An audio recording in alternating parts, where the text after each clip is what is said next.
Hola amiguitos, el día de hoy les voy a contar un cuento que se llama Tía Ignacia y sus gallinas.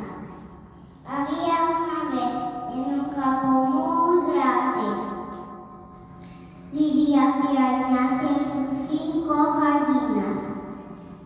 Ella cuidaba de su granja con mucho amor, sembraba frutas y verduras para alimentar a sus gallinas.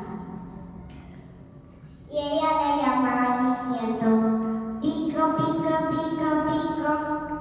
Y todas las gallinas vinieron apresuradas para comer su comida. Pero grande fue la sorpresa, que solo vinieron 4 gallinas.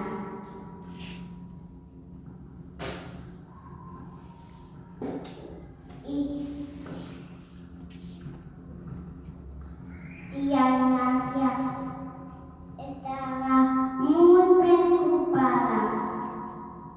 Se fue a buscar en todas partes, en el árbol y en la clase de las rocas y por último en el granero.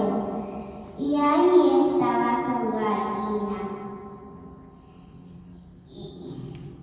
Tía Ignacia le dijo a su gallina, tienes que salir a alimentarte para comer tu comida y para que crezca muchísimo.